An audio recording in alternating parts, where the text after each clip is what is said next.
is Olean. Olean has about the same features as many other cities.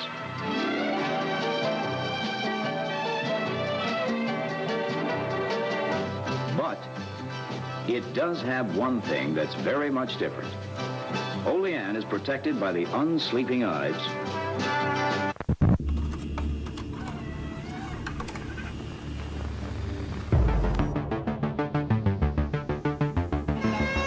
We have many questions about this new technology.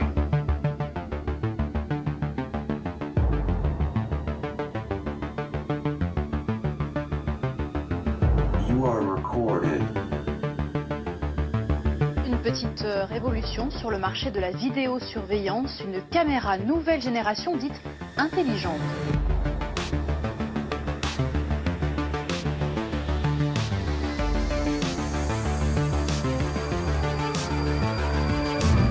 Ça y est, nous y sommes.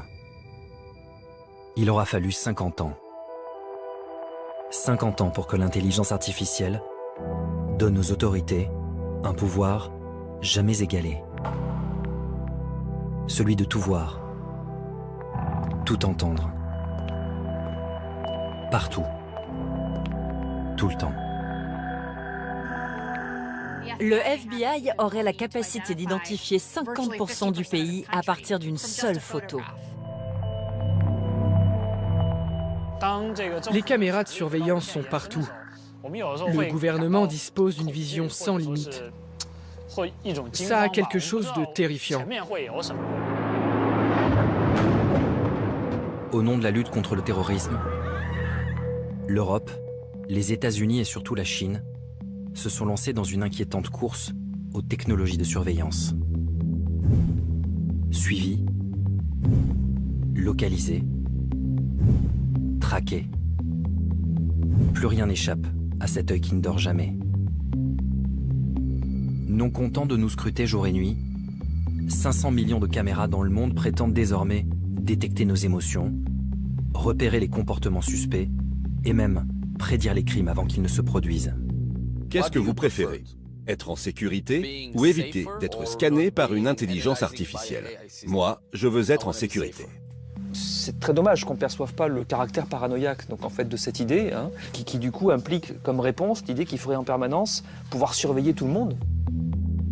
Une obsession sécuritaire qui, dans certains pays, est en train de donner naissance à un régime d'un nouveau genre, le totalitarisme numérique. Ces violations des droits de l'homme impliquent clairement tout le monde, de Xi Jinping aux architectes de cet algorithme de la répression au Xinjiang. Jusqu'où ce désir de protection va-t-il nous conduire? Selon vous, le gouvernement chinois a tué votre enfant? Oui. Je hais la technologie. La technologie est une maladie.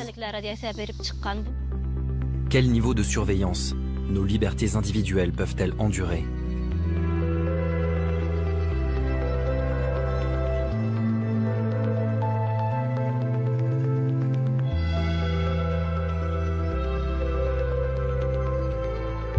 La révolution numérique va-t-elle transformer notre monde en une planète habitée par 7 milliards de suspects?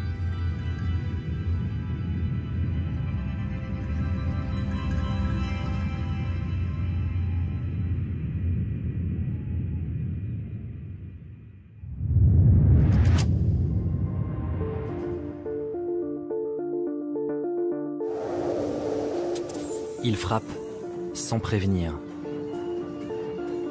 se dissimule pour mieux surprendre. Cela peut être lui ou elle. Le terrorisme est un ennemi bien souvent silencieux. Une menace quasiment indétectable qui, le 14 juillet 2016,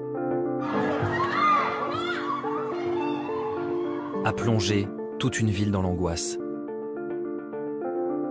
Nice. Nuit d'horreur à Nice. Ce camion qui a foncé sur la foule en pleine fête du 14 juillet sur la promenade des Anglais. Le bilan effroyable s'alourdit donc encore ce matin. Il est désormais d'au moins 84 morts, parmi lesquels des enfants. En pleine fête nationale, un terroriste au volant d'un camion fou sème la mort dans la ville la plus vidéosurveillée de France. Un drame que certains ont vécu en direct à travers les écrans du centre de vidéosurveillance. Comment est-ce qu'on peut imaginer à un moment donné qu'un être humain puisse avoir l'idée de faire ça? On était sur une scène de guerre.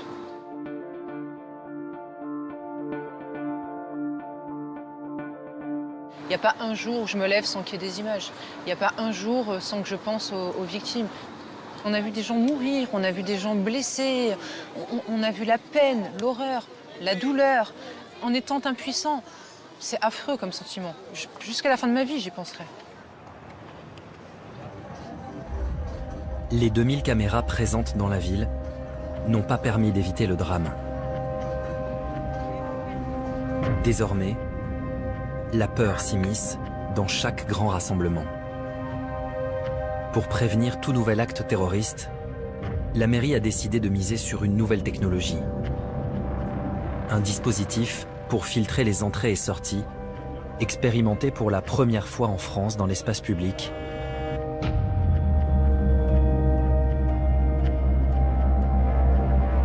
La reconnaissance faciale.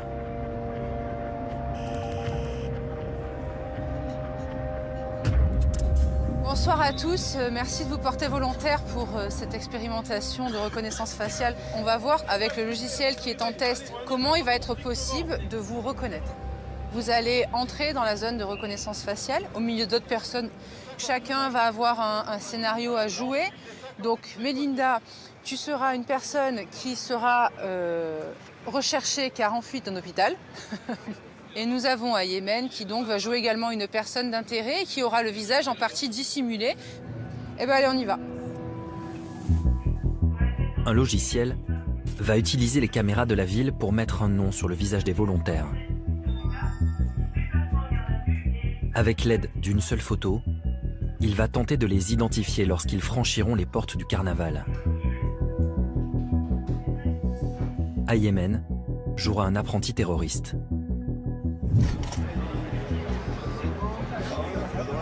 En quelques secondes, le jeune homme est reconnu par le logiciel et interpellé par les policiers.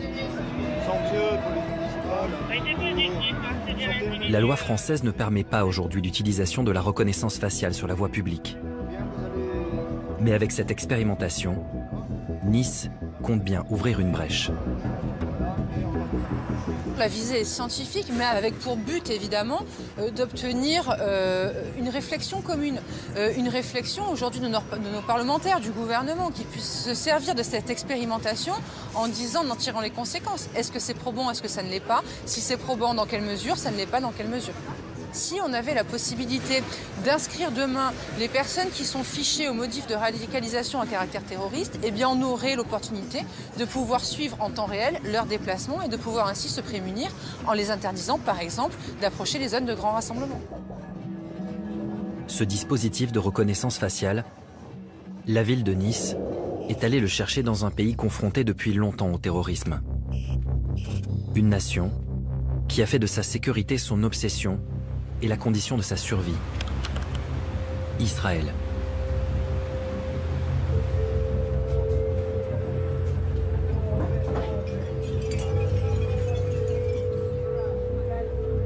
C'est en banlieue de Tel Aviv, derrière les parois vitrées de ce bâtiment, que le logiciel testé à Nice a été mis au point. Créée en 2015, la start-up israélienne AnyVision a été l'une des premières à se spécialiser dans la reconnaissance faciale. Elle fait aujourd'hui partie des leaders mondiaux dans le domaine.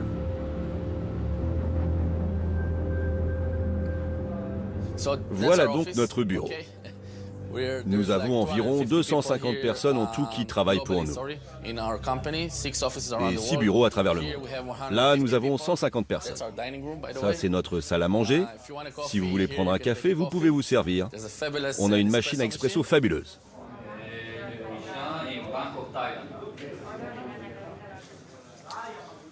Je vais vous montrer comment nous accédons à nos bureaux et comment nous ouvrons les portes.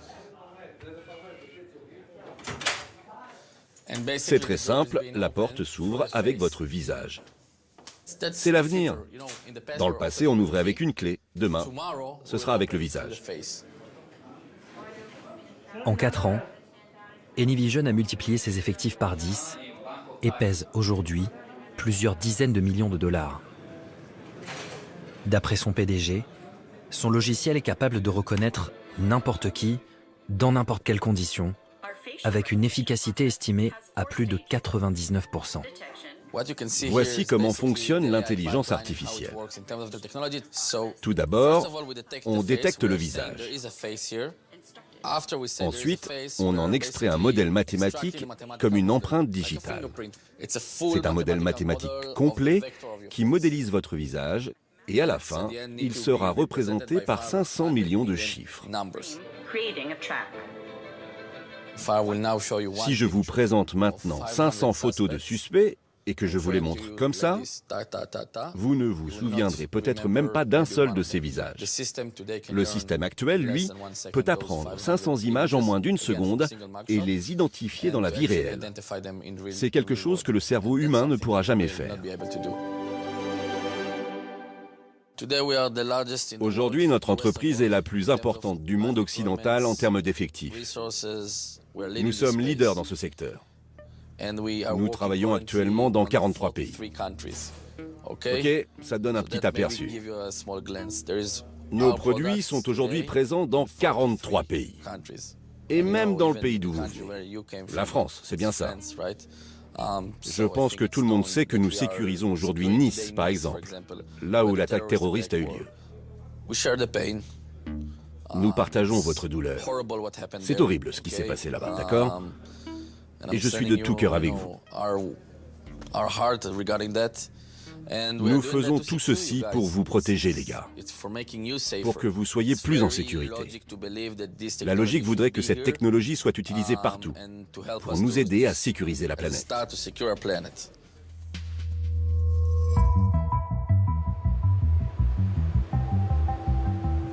Banques, hôpitaux, écoles.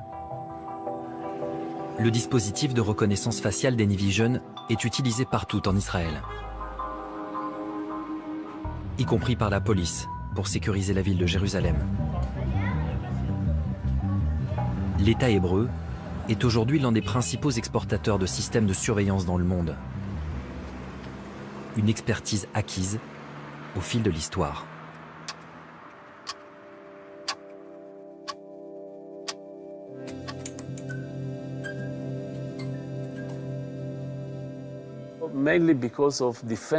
Nous avons commencé à investir dans l'intelligence artificielle visuelle, principalement pour des raisons militaires, il y a déjà plus de 20 ans.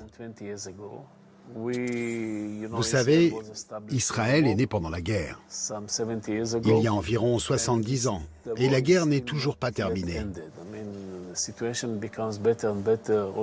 Je veux dire, la situation s'améliore. On a signé des accords de paix avec nos vieux ennemis, mais pas avec tous. Se défendre est important. Nous sommes 6 millions de Juifs en Israël, entourés de 360 millions d'Arabes. L'effet de l'occupation de la Cisjordanie et de Gaza, mais aussi le fait d'être situé au cœur du Moyen-Orient et de surveiller constamment l'intégralité des pays autour de nous, c'est ce qui a permis à cette industrie de se développer. Israël compte le plus grand nombre de sociétés de surveillance par rapport à d'autres pays.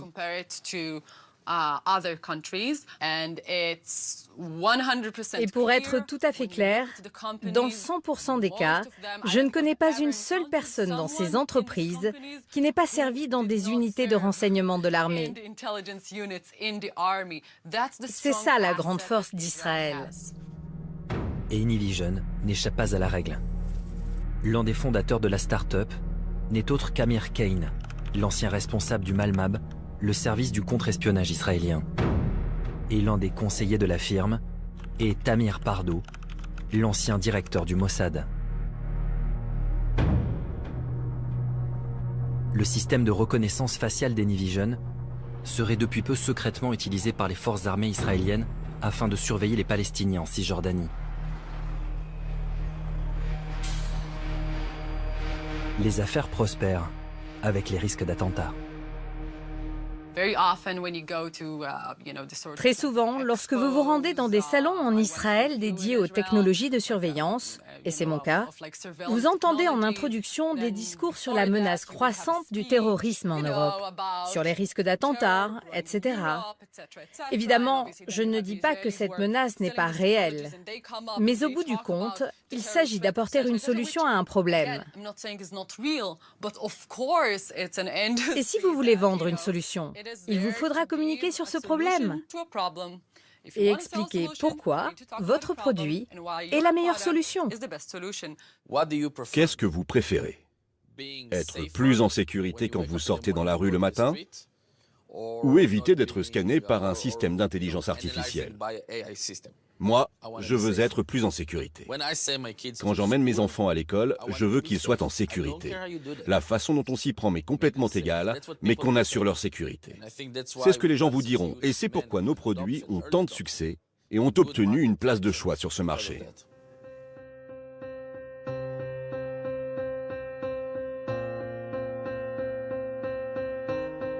En 15 ans, les actes terroristes sont passés de 2000 à près de 14 000 par an dans le monde.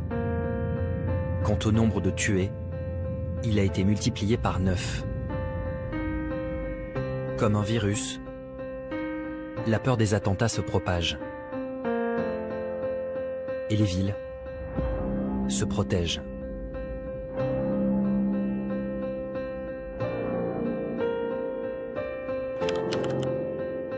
Donnant ainsi naissance à un tout nouveau secteur, celui de la vidéosurveillance intelligente. Un marché estimé aujourd'hui à près de 40 milliards de dollars, que certains appellent le marché de la peur. C'est un modèle de société paranoïaque en réalité qui se cache derrière, où l'ennemi est parmi nous, est caché parmi nous, et c'est un de nos frères au fond parmi nous. Voilà. C'est très dommage qu'on ne perçoive pas le caractère paranoïaque donc, en fait, de cette idée, hein, donc, qui du coup implique comme réponse l'idée qu'il faudrait en permanence pouvoir surveiller tout le monde, soi-même, ses frères encore une fois, hein, sa propre communauté, la surveiller en permanence parce qu'à tout moment, quelqu'un peut venir vous planter un couteau dans le dos, c'est ça le truc. Pour arriver à un tel niveau de conception paranoïaque de la société, il faut soi-même vivre dans la peur, en fait, avoir une représentation du monde complètement apeurée, quoi. Est-ce que, finalement, vous n'êtes pas un peu paranoïaque? C'est vrai que quand il y a 86 morts sur la promenade des Anglais, on peut appeler ça de la paranoïa. C'est presque une vision. Si c'est de la paranoïa pour vous, non. Pour moi, ce sont des faits. Ce sont des menaces. La France est en guerre à l'extérieur et à l'intérieur, où nous avons affaire à des ennemis que moi je qualifie plus souvent de cinquième colonne qui avancent de manière rampante, tels des pieuvres, et qui tissent leur réseau de partout, et que face à cette guerre qui nous est livrée, s'interdire d'utiliser un moyen qui pourrait épargner des vies, qui pourrait épargner des conséquences graves pour notre pays et sa sécurité, serait porter une lourde responsabilité. Fasciné depuis longtemps par le modèle israélien, le maire de Nice a fait voter 2 ans après l'attentat un vaste plan d'expérimentation dans sa ville. Caméras pour détecter les émotions dans les transports, système d'alerte, application de vigilance citoyenne. Au total, pendant 3 ans, 13 entreprises vont tester leur tout nouveau dispositif de surveillance et tenter de faire de Nice une ville plus sûre, une safe city.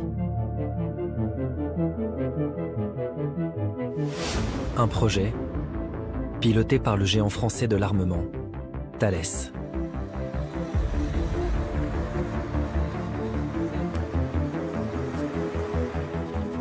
« 98% des attentats qui ont été empêchés l'ont été par des renseignements humains.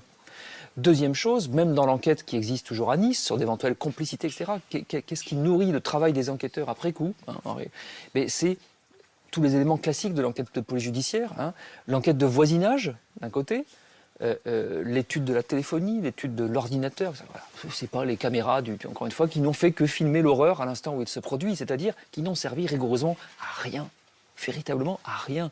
Alors, le discours politique continue, ça marche pas, mais c'est pas grave, je suis déjà passé à l'annonce suivante. J'ai déjà prévu le gadget de sécurité d'après, le dispositif d'après, parce que j'entre dans la campagne d'après, on voit bien, hein. C'est une espèce de fuite en avant, continue, puisqu'il s'agit toujours, encore une fois, de continuer à camper la posture politique sur laquelle on pense qu'on se fera réélire, et de faire tourner le commerce, hein, dans une alliance objective. Pour vendre niçois le concept de Safe City, la ville de Nice et Thales n'hésitent pas à mélanger les risques que pourrait courir la population. Dans la convention passée entre les deux parties, à la page 23, un graphique met l'accent sur les menaces qui pèseraient aujourd'hui sur les villes. Avions détournés, risques nucléaires, catastrophes naturelles.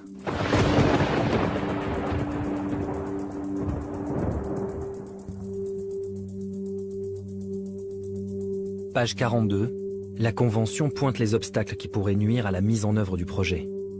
Les restrictions budgétaires d'une part, et un changement de paradigme et des politiques qui placeraient la sécurité sur un second plan. En d'autres termes, pour que Safe City voie le jour, la peur doit rester dans les esprits. Est-ce que vous connaissez ce document ?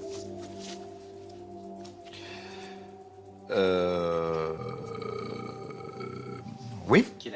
Oui, bien sûr. Est-ce que vous pouvez regarder à la page 42 ? Oui. Volontiers, je n'ai pas lu... vous imaginez, puisque je demande à mes collaborateurs de me faire des synthèses, mais... Est-ce que quand vous voyez ça, est-ce que vous ne pensez pas que quelque part, Thales joue avec vos peurs ? Non, pas du tout. Je dis que heureusement qu'il y a des industries et de grandes industries françaises qui travaillent sur des sujets qui peuvent être mis à disposition des pouvoirs publics. Vous pouvez me proposer qu'on en revienne aux arbalètes, aux armes du chevalier Bayard à Marignan. La guerre du XXIe siècle se mène avec les armes du XXIe siècle.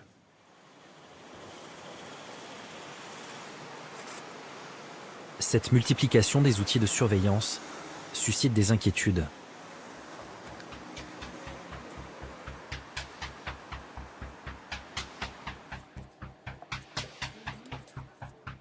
Plusieurs associations ont décidé de faire front commun pour dénoncer ce qu'ils considèrent comme une atteinte à nos libertés individuelles.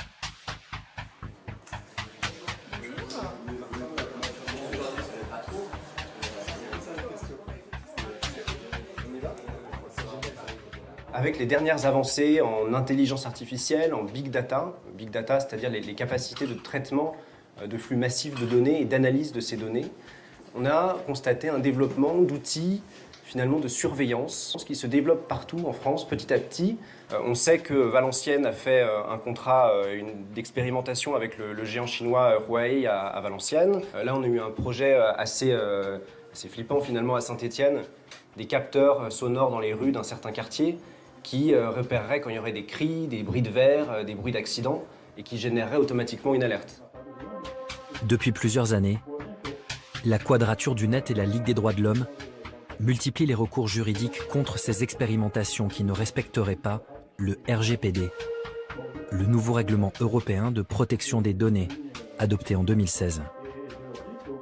On a vraiment l'impression qu'effectivement, petit à petit, se basant sur l'expérimentation, se fondant un peu sur l'absence de cadre juridique de toutes ces nouvelles technologies, on voit effectivement se répandre plein de nouveaux dispositifs, technologies, d'outils de surveillance. Et les élus et les acteurs qui sont dans ce milieu-là en profitent parce qu'en fait, on est dans l'opacité, on est dans le manque de débat public, donc on peut expérimenter et développer sans que personne ne s'en rende compte. Mais il faut justement lutter contre cette opacité, parce que c'est trop dangereux pour nos libertés. Au cœur de leurs préoccupations, le fichier TESS, le fichier des titres électroniques sécurisés. Une base de données créée en 2016 et gérée par le ministère de l'Intérieur français. Elle regroupe l'ensemble des cartes d'identité et des passeports, couleur des yeux, empreinte digitale, image numérique du visage, ce fichier serait la première étape d'une surveillance de masse. C'est le parfait outil pour la reconnaissance faciale de l'ensemble de la population. Parce qu'une fois que vous avez en fait le visage qui est identifié dans une base de données, en fait, vous mettez une caméra dans la rue couplée à ce fichier, et là vous pouvez reconnaître et identifier toute la population tout le temps. On est en train d'essayer de faire passer, au fond, comme une lettre à la poste, comme dit l'expression courante, des choses quand même extrêmement importantes, des formes de fichage biométrique de toute une population. Certainement qu'au début, ce sera toujours pareil, c'est réservé d'abord avec toutes les garanties de confidentialité, réservé à un usage très précis, administratif, bureaucratique, machin.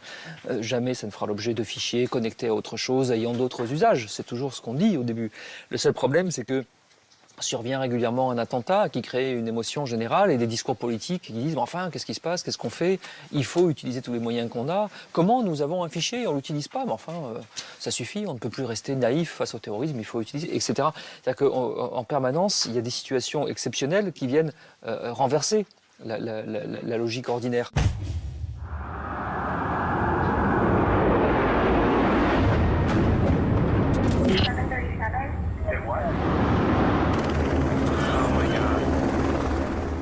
Aux États-Unis, l'événement qui a renversé la logique ordinaire a eu lieu le 11 septembre 2001, lorsque 4 avions sont venus détruire les symboles d'une Amérique toute puissante. 45 jours plus tard, George Bush riposte avec une mesure qui va transformer la société américaine en profondeur, le Patriot Act. Patriot Act was the clear, considered response of a nation at war. Le Patriot Act étend considérablement les pouvoirs des autorités américaines. Le FBI est autorisé à fouiller dans les données personnelles, fiches médicales, relevés bancaires. La NSA a la possibilité de placer sur écoute, sans mandat, tout citoyen américain. Le gouvernement peut faire emprisonner n'importe quel suspect, indéfiniment et sans procès préalable. Le Patriot Act devait durer 4 ans. 18 ans plus tard, l'essentiel de cet arsenal sécuritaire est toujours en place.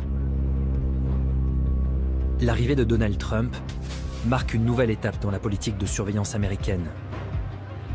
L'avènement de la reconnaissance faciale. We're going to be protecting people environmentally and safety-wise, but we're going to be moving it quickly, very quickly. Dès le début de son mandat, il donne l'ordre d'utiliser cette technologie pour surveiller la totalité des passagers internationaux. La reconnaissance faciale fait son entrée dans les aéroports, les écoles et même les commissariats de police, où elle est utilisée dans le cadre d'enquêtes criminelles.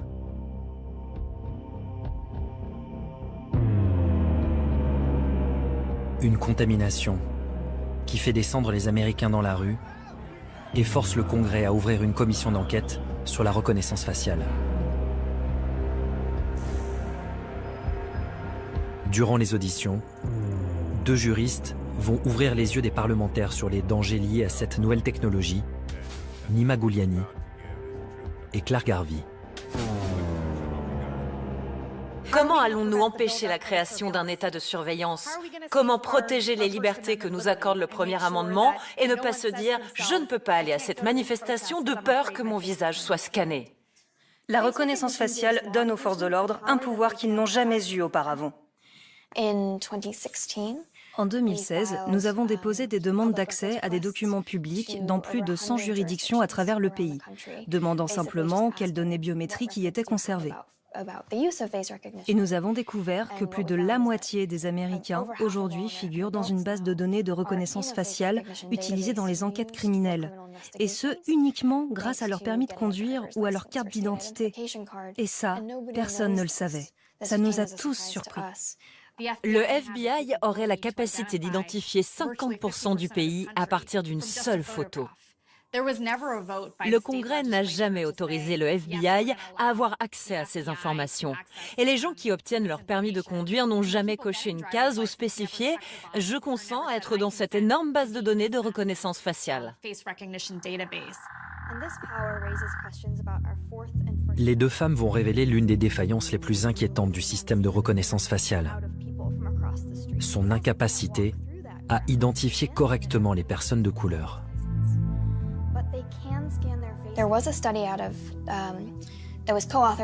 Une étude réalisée en 2012 par un expert du FBI a révélé que les taux d'erreur d'identification étaient plus élevés de 5 à 10% chez les personnes de couleur que chez les blancs.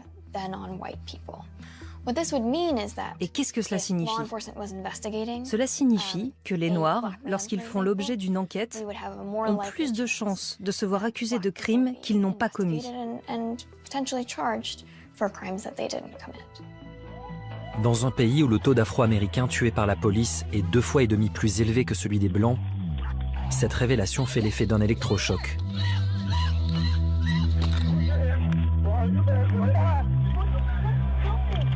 D'autant qu'une firme propose aux policiers un nouveau système qui leur permettrait d'utiliser la reconnaissance faciale sur le terrain en temps réel avec des caméras embarquées. Hi, ma'am. Did you report your vehicle stolen today? What was your name? I'm Shaylee. Shay, do you have an ID on you? Perfect. Thank you so much, Shay. Un dispositif appelé Recognition, vendu par le géant Amazon. Un logiciel testé dans 2 États que s'est procuré l'Association américaine de défense des libertés individuelles.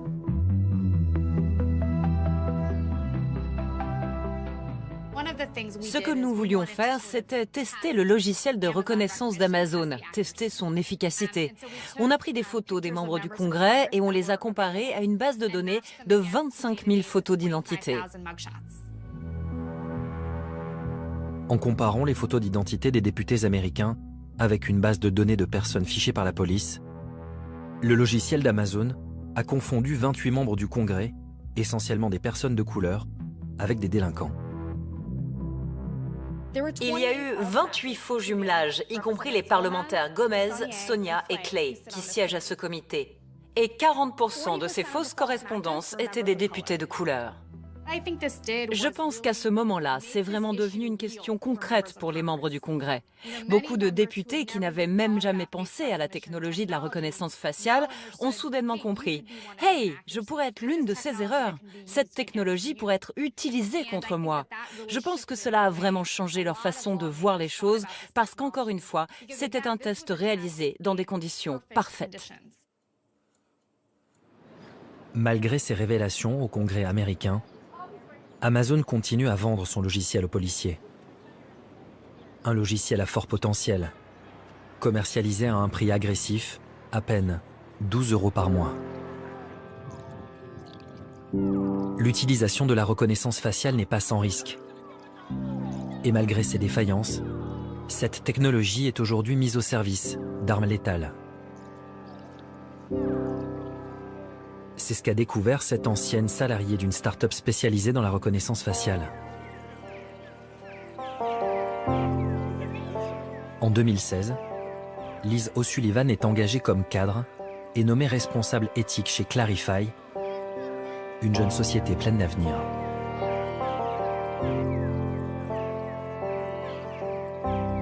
À l'époque, c'était une opportunité incroyable. Clarify était la start-up de New York. Tout le monde en parlait. C'était en plus une entreprise qui œuvrait pour le bien-être de la société. Sa mission, c'était de rendre la vie meilleure. C'était leurs éléments de langage. Nous étions tous très fiers. C'était comme une secte. C'était vraiment très amusant. Tout le monde était si intelligent, si beau et tellement amical. C'étaient les gens les plus gentils et les plus intéressants que vous pouviez rencontrer. 1 an après son embauche, l'ambiance de Clarify change du tout au tout. Liz sent que son PDG cache quelque chose. Pour une raison inconnue, ils ont décidé de dissoudre le comité éthique. Ils ont exigé que nous couvrions entièrement les fenêtres de la porte pour que personne ne puisse voir à l'intérieur du bureau. Tous ces éléments mis bout à bout ont commencé à me rendre méfiante. Et je n'étais pas la seule. La jeune femme mène son enquête et découvre ce que son PDG cherche à dissimuler. Clarify aurait passé un contrat avec le département de la défense américaine dans le cadre d'un projet baptisé Projet Maven.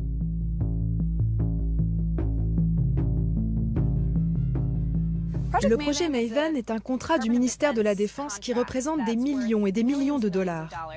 À l'origine, Google, Microsoft et Amazon y participaient.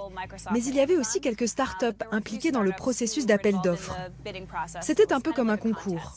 Celui qui mettrait au point le meilleur modèle de localisation d'objets obtiendrait le contrat. C'est la dernière pièce du puzzle pour de très bons drones tueurs autonomes.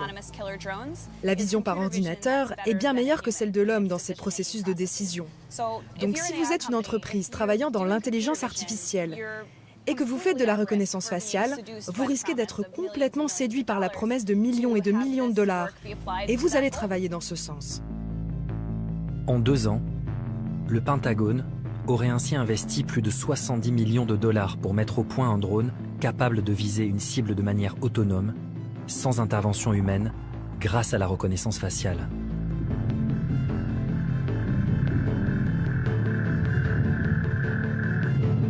Pour tirer les choses au clair, Liz décide d'écrire à son PDG et lui poser cette question. Je lui ai demandé si on travaillait tous à la construction d'armes autonomes. Pour tuer des gens? Oui, pour tuer des gens. Il s'est assis et m'a dit, « Tu sais, toutes les technologies ont 2 facettes, une bonne et une mauvaise. » Puis il a ajouté que les militaires avaient besoin de notre aide et que nous devions être patriotes et travailler avec le gouvernement pour protéger nos soldats. Sur ce point, je ne suis pas en désaccord. Mais il a aussi dit qu'avec le temps, cette technologie deviendrait de plus en plus puissante et précise, et qu'il serait préférable que ce soit une machine qui prenne la décision de tuer plutôt qu'un être humain. Et là, je ne suis pas d'accord. C'est comme dans Terminator. Exactement, comme dans Terminator.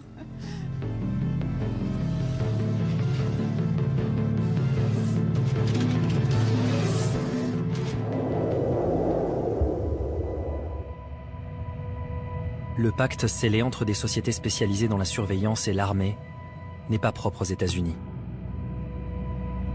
En Europe, ce type de partenariat public-privé a pris une ampleur considérable ces dernières années. Et il suffit de plonger dans les rapports de la Commission européenne pour s'en rendre compte.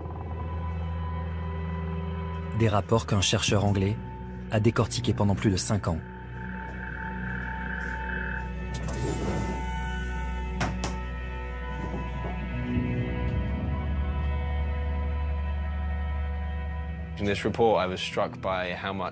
En étudiant ce rapport, j'ai été frappé de constater à quel point ces technologies ressemblent aux mauvais films de science-fiction des années 80.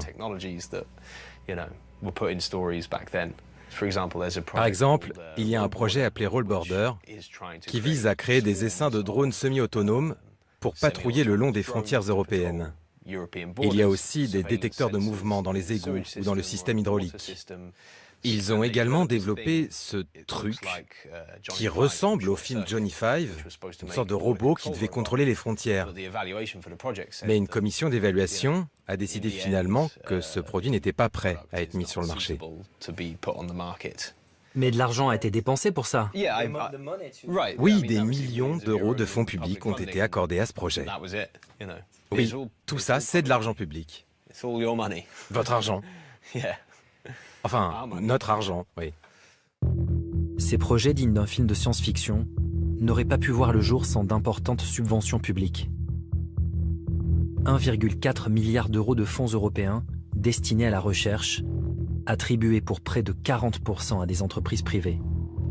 Celex, plus de 23 millions d'euros pour 54 projets. Airbus, 40 millions pour 32 projets. Thales, une société française, a empoché 28,5 millions d'euros pour 63 projets de recherche. On voit que le programme de recherche sur la sécurité a été très fortement influencé par les intérêts des grandes entreprises qui ont joué un rôle important dans son élaboration, dans son fonctionnement et dans l'établissement des priorités, puisqu'il siège maintenant au sein des groupes consultatifs qui déterminent les programmes. Pour mesurer l'influence des entreprises privées, il suffit de regarder la composition du groupe d'experts chargé de conseiller la Commission européenne sur les questions de sécurité. Sur les 20 experts du groupe, un tiers déclare des liens d'intérêt avec des entreprises ou des lobbies de l'industrie de la sécurité. Le président de ce groupe, M. Alberto Benedictis, a même été directeur de l'ASD, le lobby principal des industriels de la défense. Vous savez, je ne pense pas que les personnes derrière ces projets sont nécessairement des individus malveillants. Mais il y a un dicton qui dit « l'enfer est pavé de bonnes intentions ». Ce qui veut dire que les gens peuvent essayer de faire des choses qu'ils pensent être bien, mais qu'elles peuvent avoir des conséquences malheureuses.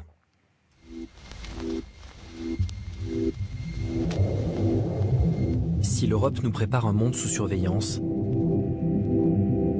en Chine, la réalité a déjà dépassé la fiction.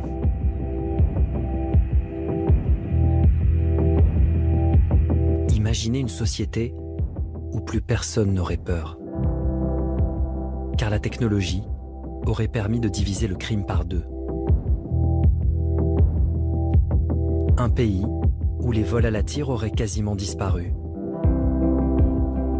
Où les citoyens auraient si bien intégré la surveillance des caméras qu'ils en oublieraient leur présence. Dans cette société idéale, plus aucun piéton ne traverserait au mauvais moment, sous peine de voir son visage s'afficher sur un écran de l'autre côté de la rue. Dans cette société idéale, les caméras seraient capables d'identifier les criminels même de dos, à leur simple démarche. Dans cette société idéale, l'intelligence artificielle aurait permis à un homme de réaliser son rêve le plus fou, prendre le contrôle total d'1,4 milliard de personnes. Xi Jinping prend conscience, lui, de l'importance de l'intelligence artificielle, je pense assez tôt quand même. C'est-à-dire qu'il faut remonter à 2008. En 2008, il est vice-président de la République et il est aussi responsable des Jeux Olympiques de Pékin. Et c'est lui qui donc va être responsable un petit peu de toute l'organisation et surtout de la surveillance de la ville. Et donc à partir de ce moment-là, il va organiser tout un réseau de caméras de surveillance sur l'ensemble de la ville pour éviter toute manifestation pendant les Jeux Olympiques de 2008. Parce que très vite, il comprend que les caméras à contrôle facial, que les systèmes de contrôle vocaux pour reconnaître les gens dans la foule, que tous ces systèmes-là sont extrêmement intéressants et que s'ils sont bien organisés, peuvent donner un nouvel outil au gouvernement et à lui pour se maintenir au pouvoir. Il met en place, on va dire, la première dictature numérique au monde. Pour mettre en place sa dictature numérique, Xi Jinping va dès le début de son mandat s'appuyer sur des géants du numérique, valorisés à plus d'1 milliard de dollars, baptisés les licornes. Huawei, Dahua ou Hikvision, ces conglomérats vont profiter d'un marché chinois fermé à la concurrence et travailler main dans la main avec le pouvoir.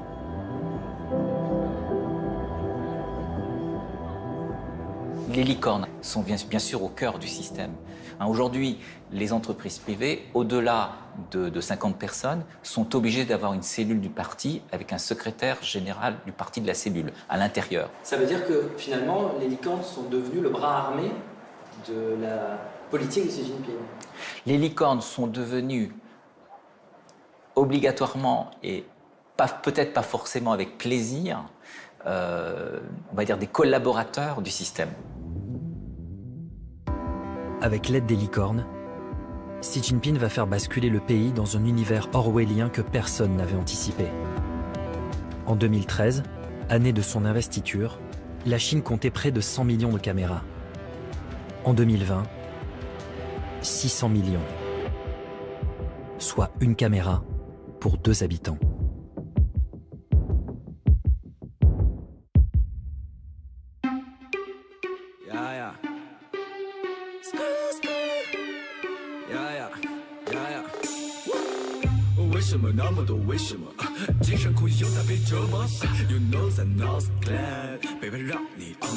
Ils peuvent connaître tes trajets quotidiens, savoir ce que tu aimes faire, ce que tu as fait aujourd'hui.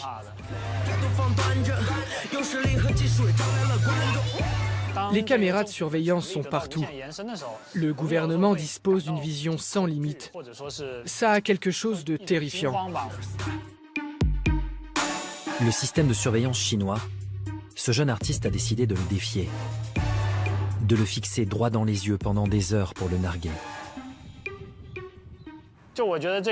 Lorsque mon regard traverse la caméra, lorsque je cligne des yeux, c'est comme si j'entrais en contact avec la personne qui se trouve derrière l'écran.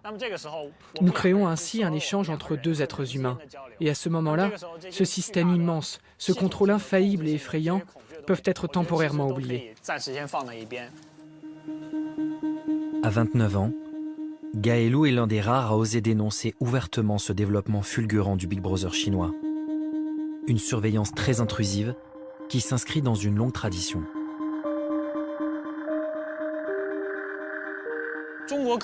Historiquement, la Chine contrôle certainement de façon plus profonde et minutieuse sa société que d'autres pays. Lorsque notre nation a été fondée, le pouvoir a emprunté beaucoup au modèle soviétique. Le système de dossier, par exemple. Les autorités ont un dossier sur chaque citoyen où tout est compilé, y compris les mauvaises actions qu'on a pu commettre. Et ça nous suit toute la vie. Même si on change et qu'on devient meilleur, toutes les fautes qu'on a pu commettre, même si on les a réparées, sont inscrites à jamais dans notre dossier. C'est comme une tâche indélébile. Ce contrôle social est sans limite. Et il suffit de prendre le train rapide entre Shanghai et Pékin pour s'en rendre compte. Depuis peu, voici ce que l'on peut entendre au moment du départ.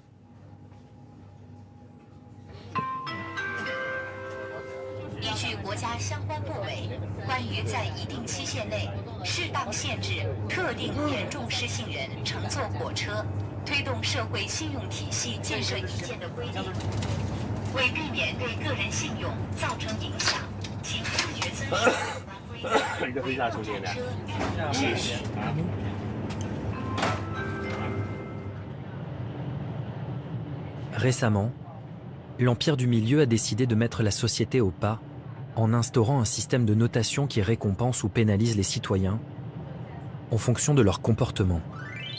Un système baptisé crédit social, expliqué dans une vidéo pédagogique.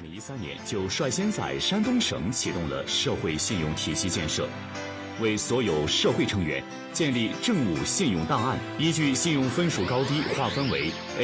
到D 6个等级。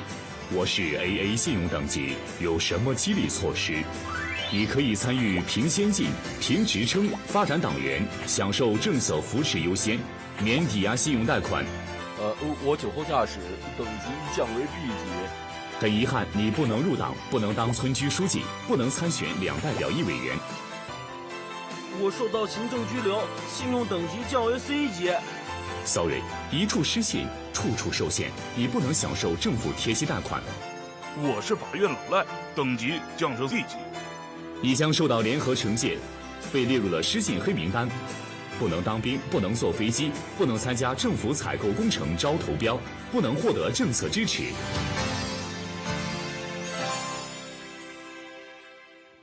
Cette notation désormais généralisée est officiellement un moyen pour le gouvernement chinois de lutter contre les incivilités. Mais en réalité, il permet surtout de diffuser la morale communiste jusque dans les zones reculées. Comme ici, à Rongcheng, une petite ville côtière située au nord du pays. Rongcheng est l'une des premières à avoir expérimenté le crédit social. Le barème de points est affiché au centre de chaque quartier pour informer les habitants des règles à suivre. 5 points, déduits pour la découpe illégale et le séchage de nourriture. 5 points, déduits pour le brûlage d'ordures ménagères ou de feuilles. Certaines de ces règles incitent clairement à la délation. Signaler la participation à des sectes, les faux et contrefaçons, constructions illégales, 5 points de gagné. À Rongchen, ce contrôle social semble être plutôt bien accueilli par une population en mal de valeur morale. L'intérêt du groupe prime sur celui des individus. C'est utile pour nous, les paysans qui veulent s'installer en ville. Ça nous fait réfléchir pour nous améliorer. Et puis le système de points qu'on ajoute, qu'on retire, pour les citadins, c'est bien. Cela permet de s'élever. Tout le monde veut avoir des points en plus, pour devenir des résidents d'excellence. Chacun est responsable de son comportement, se surveille.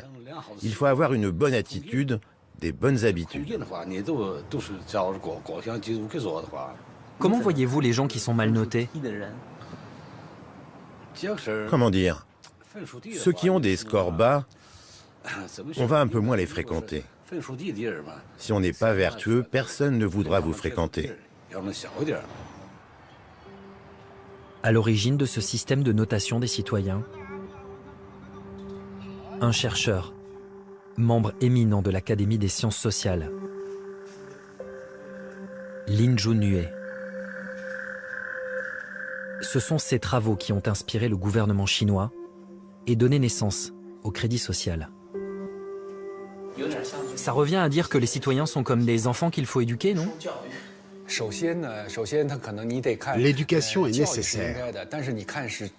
Le système de crédit social est le meilleur moyen de gérer efficacement une société. Avec cela, on peut non seulement contrôler les risques financiers, les risques bancaires, mais aussi rétablir l'éducation morale, l'honnêteté, les comportements vertueux. La résolution des problèmes par le crédit social, ce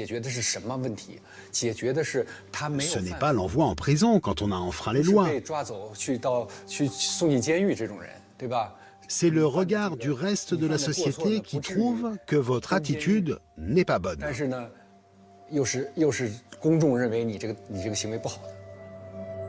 Crainte de la réprobation, peur de l'ostracisation, les citoyens sont muselés. Les mieux notés ont droit au tableau d'honneur et deviennent la fierté de toute une nation, comme à l'époque maoïste. Ainsi, à Rongchen, leur visage s'affiche aux abords du siège local du Crédit Social, comme dans toute la ville. Ils sont les exemples à suivre, comme cette femme, Yuan Shangwei, une éducatrice très appréciée. Spécialiste de la santé mentale, elle travaille avec sincérité et aide les élèves pauvres. Elle s'occupe des autres enfants comme des siens. Ses élèves l'appellent même maman enseignante. Elle a été élue 5e modèle de moralité à Rongchen. Mais en Chine, difficile de mettre la main sur ces fameux mauvais citoyens. Expulsés hors des villes, pointés du doigt. Dans certains centres commerciaux, leurs visages défilent sur des panneaux lumineux pour mieux les humilier.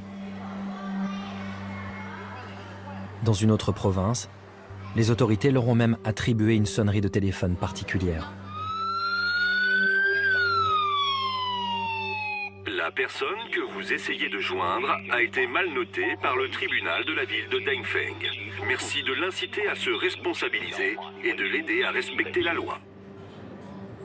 Aujourd'hui, plus de 20 millions de citoyens chinois seraient placés sur liste noire. Interdits de voyager à cause d'une mauvaise note.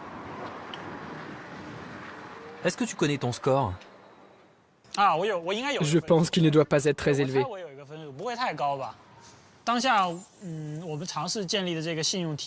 Le système de crédit social, à vrai dire, je n'aime vraiment pas ça.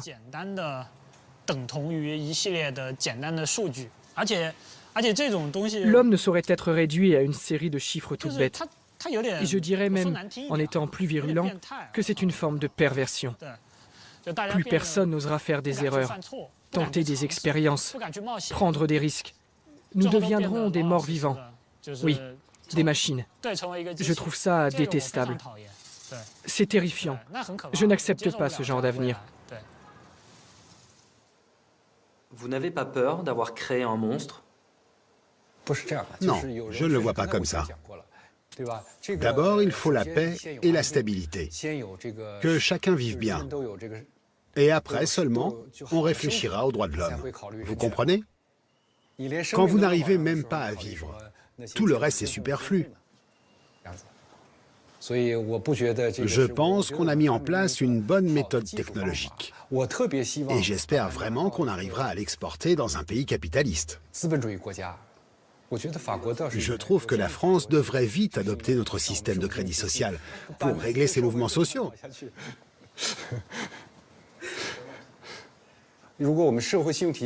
Si vous aviez eu le système de crédit social, il n'y aurait jamais eu les gilets jaunes. On aurait détecté ça avant qu'ils agissent. On aurait pu le prévoir, il n'y aurait pas eu ces événements. C'est l'un des atouts, l'un des grands avantages du crédit social. Selon ce chercheur, le Cambodge, le Sri Lanka et même le Chili et la Pologne seraient intéressés par ce système de crédit social. Progressivement, le Big Brother chinois s'exporte. Et ce n'est qu'un début. La Chine développe actuellement un immense plan d'investissement de 1000 milliards de dollars afin de renforcer ses échanges commerciaux et de la connecter avec le reste du monde. Grâce à ce projet baptisé les Nouvelles Routes de la Soie numérique par Xi Jinping, 60 à 80 pays devraient pouvoir bénéficier des technologies de surveillance chinoises.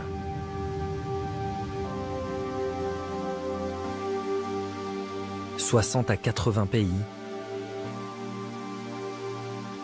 dont la France, qui au printemps 2019 recevait en grande pompe le dirigeant de l'Empire du Milieu.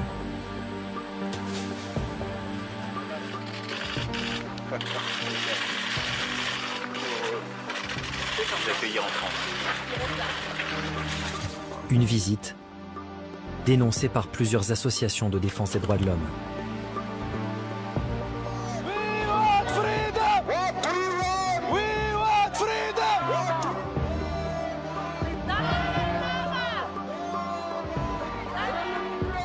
Nous sommes réunis aujourd'hui à cause du passage de M. Xi Jinping, président de la République populaire du Chine, à Paris. Nous savons que M. Xi Jinping est en train d'ouvrir ce qu'il appelle les nouvelles routes de la soie et qu'il espère inonder le monde à la fois avec ses produits chinois, mais aussi avec ses valeurs, comme on dit.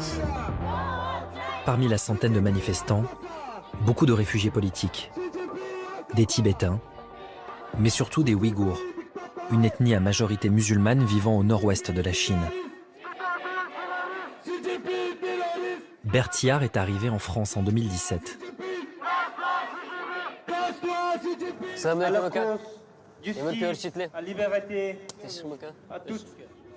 Ce jeune homme de 28 ans a quitté Urumqi, la capitale du Xinjiang, pour se réfugier en France. En quelques années, il a vu sa ville natale se transformer en un laboratoire de surveillance à ciel ouvert. Ma ville natale me manque. J'y pense tout le temps. C'est une région magnifique, avec ses montagnes, ses lacs, ses déserts, ses jardins et ses oasis, qui n'ont rien à voir avec d'autres endroits. Mais notre ville a perdu de son charme. Au Xinjiang, il y avait déjà des caméras partout, à chaque coin de rue. Mais en 2009, nous avons appris l'arrivée d'autres technologies. Par exemple, l'enregistrement vocal. Certaines voitures de police étaient équipées de machines qui permettaient de capter des conversations à distance. Quand on se baladait dans la rue en discutant, si on voyait une voiture de police qui passait, on arrêtait la discussion jusqu'à ce que la voiture s'en aille. Ensuite, ils ont inventé un appareil, une sorte de décodeur destiné aux familles. Forcément, nous étions méfiants. Parce que les gens disaient que l'appareil pouvait enregistrer les conversations à la maison. Comme on n'avait plus la liberté de parler, on allait dans des endroits éloignés, loin de la ville. On allait au moins à 10 km de la ville, parfois 40 ou 50, pour partager nos opinions politiques. Dans des endroits où il n'y avait pas d'équipement de surveillance, comme les montagnes, les forêts ou les lacs, pour se libérer de la frustration au fond de nous, pour parler de politique, pour partager nos pensées.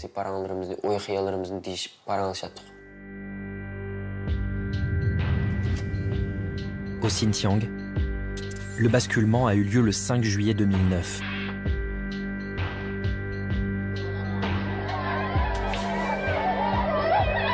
Ce jour-là, de violentes émeutes éclatent à Urumqi après un soulèvement ouïghour. Une manifestation durement réprimée par la police armée.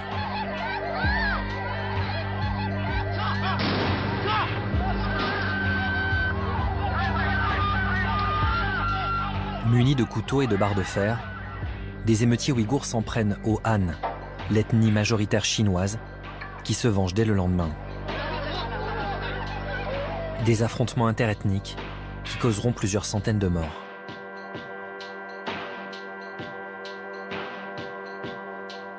Sous couvert d'une lutte contre le terrorisme et l'extrémisme religieux, Pékin met en place un vaste plan de sécurisation de la province. Un plan qui, avec l'arrivée au pouvoir de Xi Jinping, va prendre un virage totalitaire.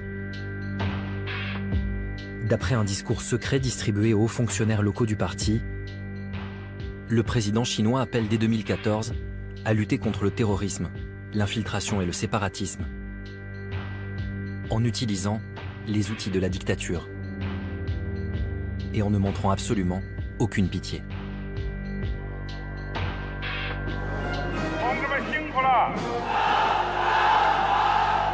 10 ans après les émeutes, au Xinjiang, le budget pour la sécurité a été multiplié par 10.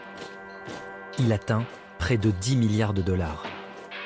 La région est considérée comme la zone la plus surveillée au monde. Pour pouvoir filmer dans cette province, il faut déjouer le système de surveillance chinois. Se rendre quasi invisible auprès des autorités.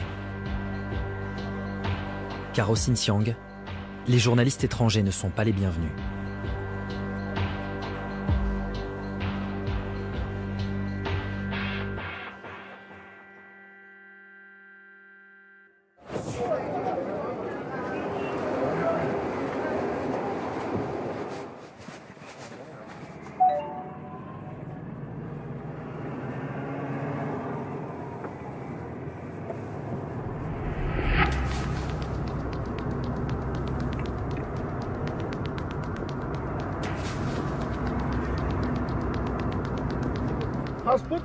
À Urumqi, le climat de peur et de méfiance est d'une rare lourdeur. Checkpoint à reconnaissance faciale contrôlé par l'armée. Commissariat à chaque coin de rue. Les Ouïghours sont constamment fouillés. Leurs téléphones portables régulièrement inspectés.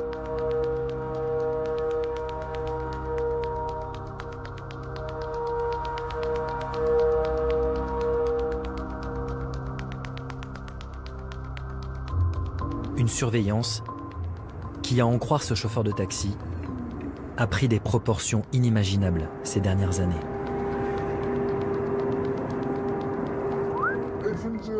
Moi, je loue un appartement. Peu de Ouïghours peuvent le faire. Sur ma porte, j'ai un QR code à l'entrée de chez moi. Un QR code? Oui. Tu veux que je t'envoie une photo?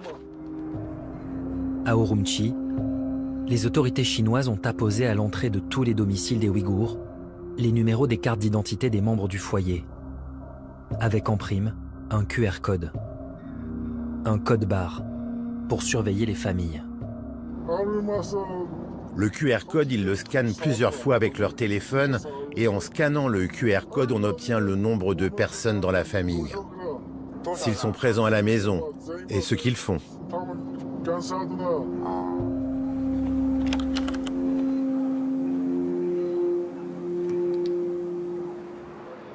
Les Ouïghours ne peuvent plus sortir du Xinjiang sans autorisation. Et ils sont réduits au silence. C'est ce que nous allons découvrir dans le Grand Bazar, le quartier historique de la ville. Un quartier quadrillé par des checkpoints à reconnaissance faciale.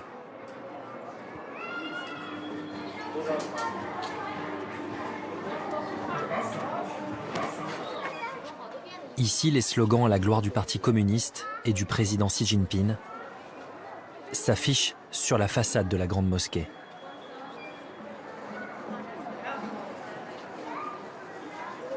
Vous êtes de la communauté ouïghour? Non, non, merci. Bonjour, on peut vous poser une petite question? Non, désolé. Non, pourquoi? On ne peut pas parler politique ici. Par contre, si vous voulez parler de nos produits locaux, pas de souci. On parle d'une répression du gouvernement chinois envers les Ouïghours. Vous en avez entendu parler? Non, j'ai jamais entendu parler de ça. Non. Dans le Grand Bazar, les autorités ont donné pour consigne aux citoyens de ne pas s'adresser aux étrangers. D'ailleurs, des policiers s'assurent que personne ne déroge à la règle. Qu'est-ce qu'il y a?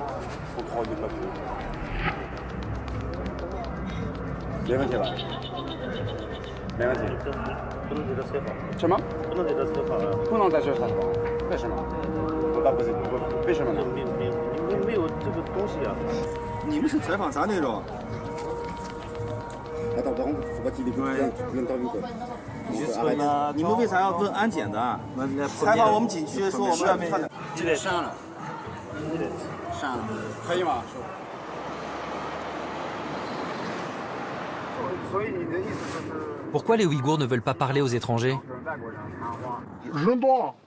Il y a beaucoup de gens qui veulent témoigner, mais ils ont peur. Dès que l'on parle à un étranger, la police nous tombe dessus.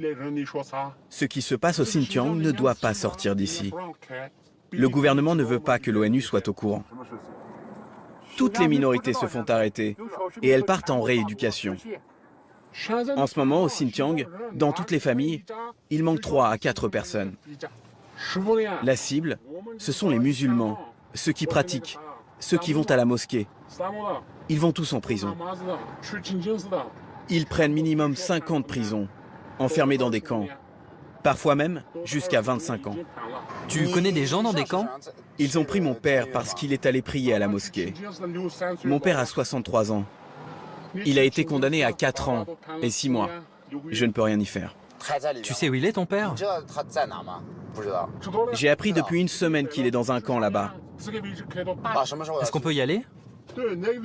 On peut y aller, mais on ne peut pas accéder à l'intérieur. Même moi, je n'y suis jamais rentré. Et il ne faut pas y aller le soir. Notre chauffeur a promis de nous emmener voir ce fameux camp où son père serait détenu. Mais le lendemain matin, nous sommes contactés sur les réseaux sociaux chinois par une personne que nous ne connaissons pas. Donc j'ai reçu un message hyper bizarre ce matin. À 8h30. Elle nous informe que notre chauffeur ne viendra pas. En gros, elle me dit bonjour, est-ce que vous allez bien? Est-ce qu'il y a quelqu'un? Parce que j'ai pas répondu puisque je me réveillais. Pourquoi c'est toi qui me contactes? C'est mon camarade de classe. Il m'a raconté ce qu'il a fait hier. Et après, il a eu un problème. Il a reçu un appel. Il a eu des soucis. Je ne sais pas comment dire. Qu'est-ce qui s'est passé? Il va bien? Je ne sais pas comment vous dire. Il se fait interroger par les flics. La police veut connaître votre relation. Je vais contacter un ami pour voir s'il est disponible pour vous conduire. Il revient vers vous. Vous êtes d'accord? Ne parlez pas de choses sensibles à l'intérieur de la voiture. Garde pour toi tout ce que tu vois. Les gens ne sont plus pareils. On ne sait pas ce qu'ils cachent au fond d'eux.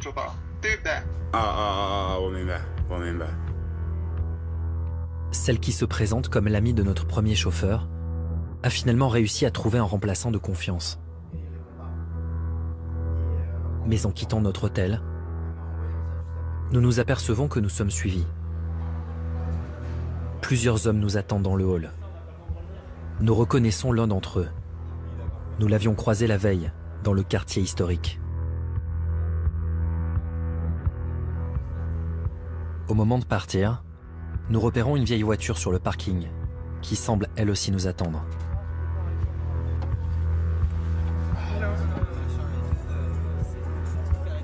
Nous sommes pris en filature.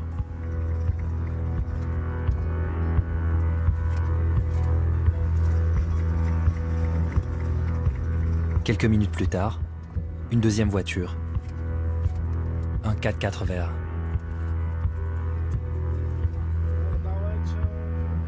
Le camp où sont détenus les Ouïghours est à 60 km d'Urumqi. Le chauffeur nous indique qu'il ne pourra pas s'arrêter, mais simplement passer devant. Nous découvrons le fameux bâtiment.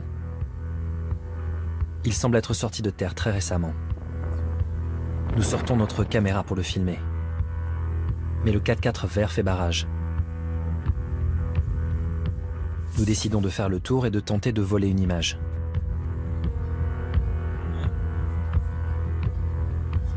De là où nous sommes, nous pouvons apercevoir des caméras de vidéosurveillance.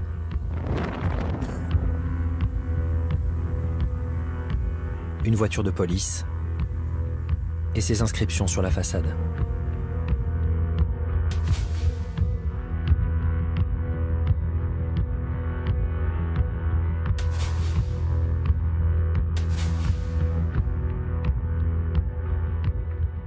Des camps comme celui-ci, il y en aurait plus de 1000 aujourd'hui au Xinjiang.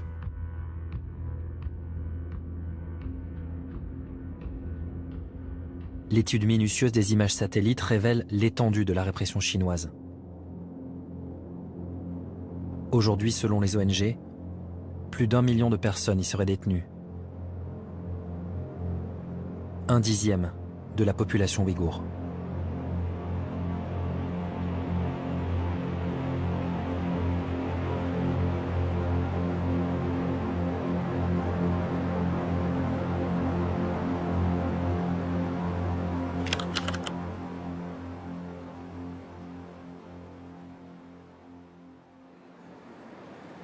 Rares sont ceux qui ont pu s'enfuir. Nous avons réussi à rencontrer l'une d'entre elles. Elle s'appelle Mirigul Tursun. Elle est aujourd'hui réfugiée avec ses enfants aux États-Unis. Quand je suis avec les enfants, j'oublie tout. Je remercie Dieu. J'ai perdu ma famille et les autres, mais au moins j'ai mes enfants.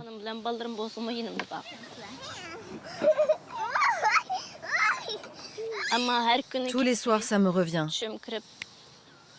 Dans mon rêve, je ne sais pas quoi faire. Entre 2015 et 2017, Mirigul est arrêtée à 3 reprises par la police chinoise. Suspectée de terrorisme, à cause de ses multiples voyages en Égypte, un pays considéré comme dangereux par la Chine. À sa 3e arrestation, Mirigul est transférée dans un camp. Dès son arrivée, les policiers lui demandent de se prêter à un curieux rituel. Avant d'aller dans les camps, on nous fait lire un livre pendant une demi-heure devant une caméra. Après avoir lu, on nous demande de faire ça. 5 expressions faciales. Comme ça, comme ça et comme ça. Ils demandent à tout le monde de faire la même chose et ils nous filment. Ensuite, ils enregistrent le mouvement des yeux et ils récupèrent une mèche de cheveux. On nous fait marcher 5 pas en avant, 5 pas en arrière et ils mesurent également notre taille. Ça leur permet de nous identifier. C'est ce que je pense. Et comme ça, ils peuvent nous tracer même quand on est à l'étranger, par tous les moyens. Avec ma voix, une photo de moi de profil ou de dos. Séparée de ses enfants, seule, Mirigul découvre ce que la Chine appelle un centre d'enseignement. Un immense bâtiment quadrillé par des caméras, ressemblant plutôt à une prison, avec des barreaux à chaque fenêtre et plusieurs centaines de cellules.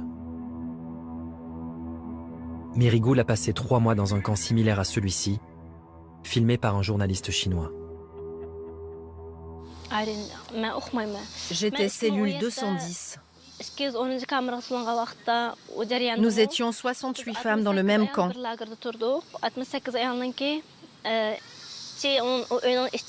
L'intérieur de la pièce était très froid, crade, avec des mouches. Une odeur insupportable. Les femmes ne sortaient jamais de leur cellule.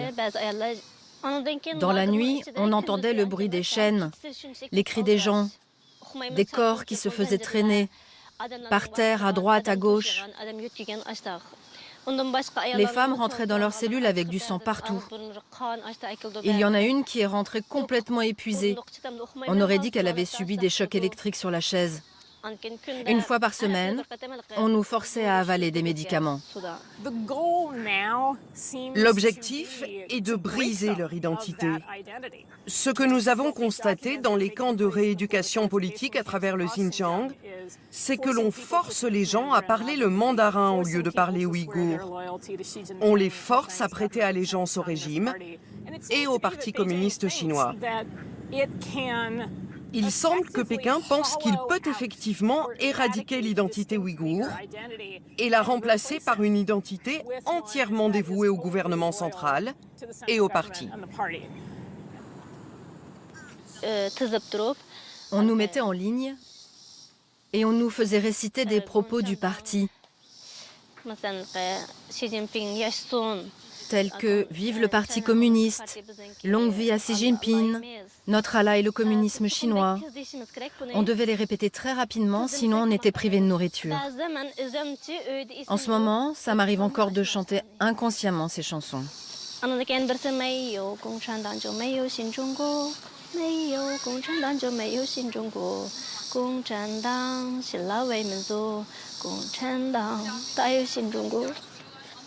Pardon, désolée. C'est leur chanson préférée, pas la mienne.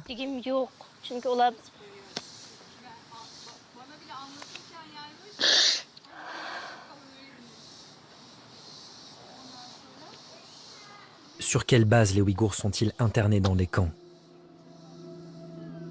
Sur quels éléments les officiers chinois se basent-ils pour considérer comme suspect un individu?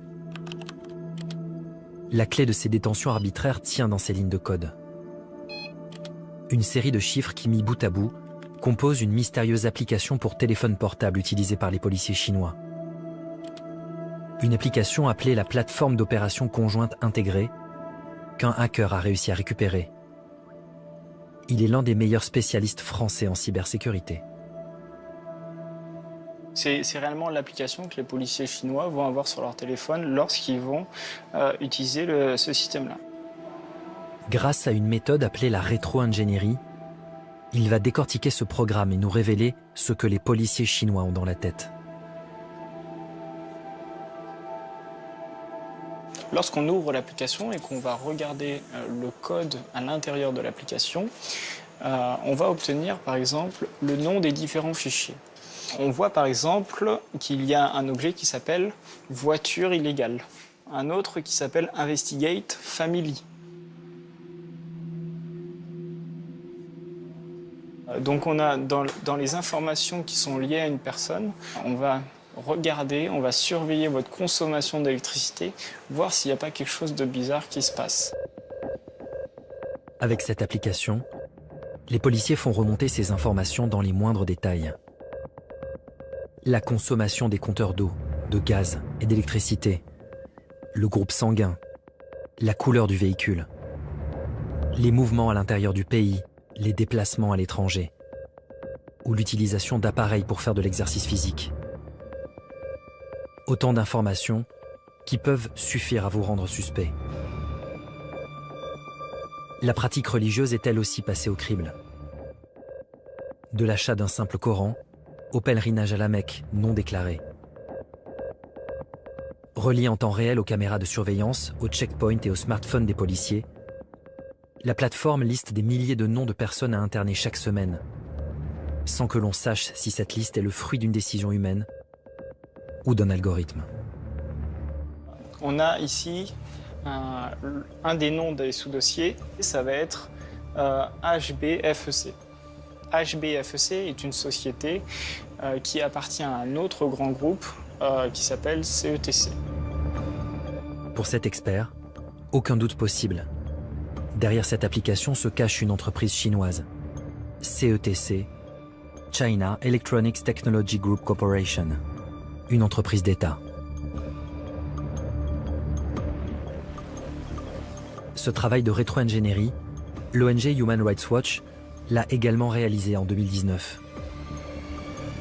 Cette ONG de défense des droits de l'homme a été la toute première à avoir mis la main sur cette application utilisée par les policiers chinois. Une application qui constitue une preuve évidente de violation des droits de l'homme et que l'ONG a baptisé l'algorithme de la répression.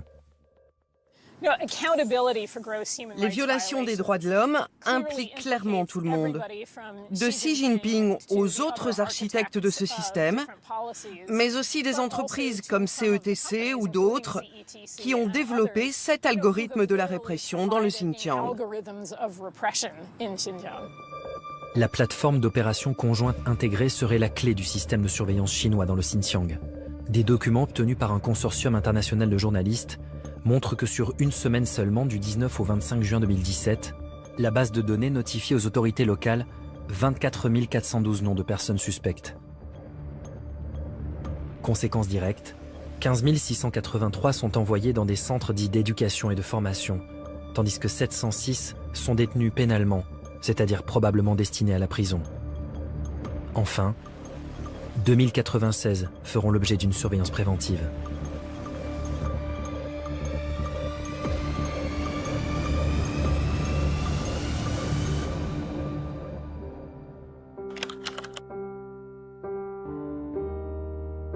Human Rights Watch a publié un rapport détaillé sur cet algorithme de la répression et demandé des comptes à Pékin. En vain. Nos demandes d'interview sont elles aussi restées lettres mortes. À Paris, durant l'automne 2019, une réunion très discrète a été organisée dans le cadre du dialogue franco-chinois, à laquelle la presse française n'est pas conviée.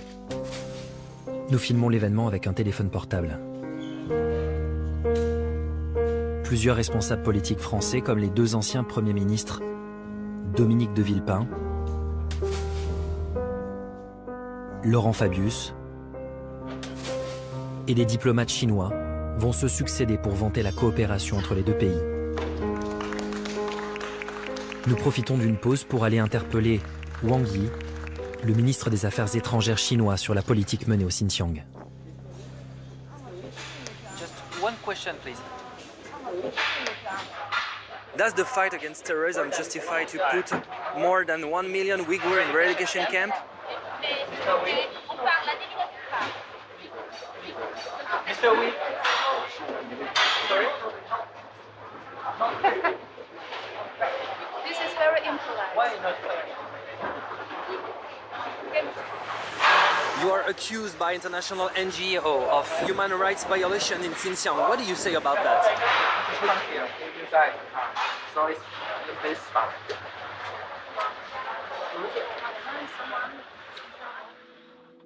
Aucune preuve.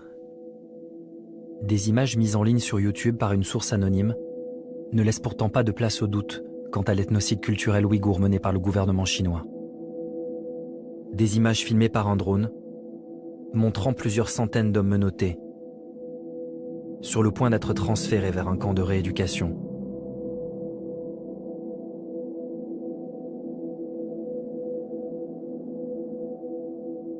La mise en place de camps de rééducation avec le système de surveillance, la position de QR code sur les maisons qui donne la possibilité aux policiers de savoir qui est à l'intérieur, combien on gagne, ce qu'on fait, si les enfants vont à l'école, etc. De trains pour emmener ces Ouïghours vers des centres de rééducation ou de concentration, évidemment, rappellent des périodes de l'histoire qui sont assez dramatiques, de systèmes totalitaires qu'on a connus, c'est vrai, en Europe. lorsqu'elle sert une idéologie totalitaire, la technologie peut causer des dégâts irréversibles. La répression des Ouïghours par le régime chinois en est aujourd'hui le symbole.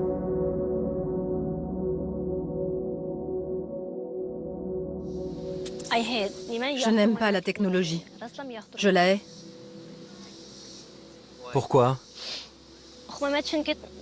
Avec la technologie, les sentiments disparaissent, comme si on était contaminé par une maladie. Tout est artificiel. En plus des traumatismes laissés par sa détention, Mirigoul doit également vivre avec le souvenir d'un enfant perdu.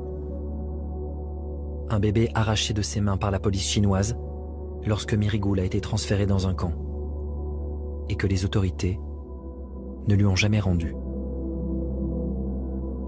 Selon vous, le gouvernement chinois a tué votre enfant? Oui.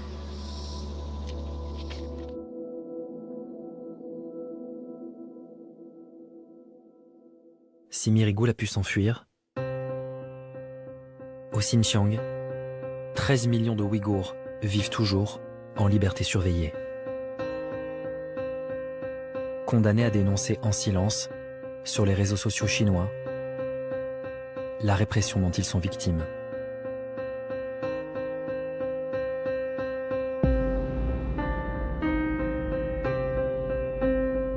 Se nourrissant de nos peurs et de la course effrénée à l'intelligence artificielle, le virus de la surveillance semble n'avoir aucune limite. Peut-on encore l'endiguer? Comment éviter que notre désir de sécurité nous conduise vers un futur dépourvu de toute humanité?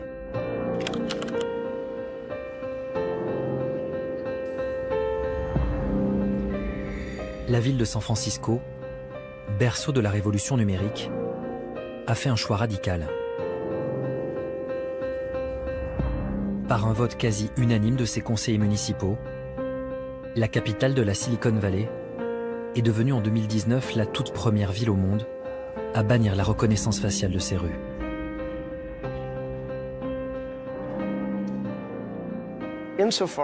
Dans la mesure où nous sommes le siège et le symbole de la technologie, et ce depuis de nombreuses décennies, je veux dire depuis l'époque de Hewlett-Packard et de certains des pionniers d'Apple, cela nous confère plus de responsabilités. San Francisco doit montrer l'exemple. À mesure que je m'informais, que je découvrais dans la presse ce qui se passait en Chine, j'ai fait le parallèle avec le régime nazi des années 1930 et 1940. Ce régime s'appuyait lui aussi sur des entreprises informatiques, mais avec des technologies beaucoup moins performantes. Donc, j'ai voulu prendre un engagement. À San Francisco, nous n'utiliserons jamais cette technologie pour ou contre notre population. Je comprends qu'il y ait des gens qui n'acceptent pas cette décision parce qu'ils veulent des rues plus sûres. Mais nous avons d'excellentes forces de l'ordre à San Francisco. Nous avons un faible taux de criminalité. Aujourd'hui, je veux remettre le génie dans sa bouteille.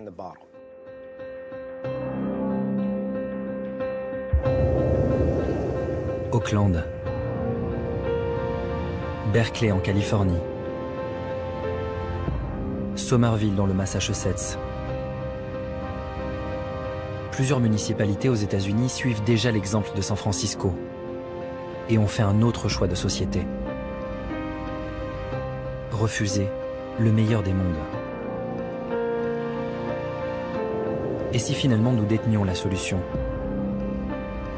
Le pouvoir d'éviter la dystopie que l'on nous promet. Par un engagement fort, remettre le génie dans sa bouteille.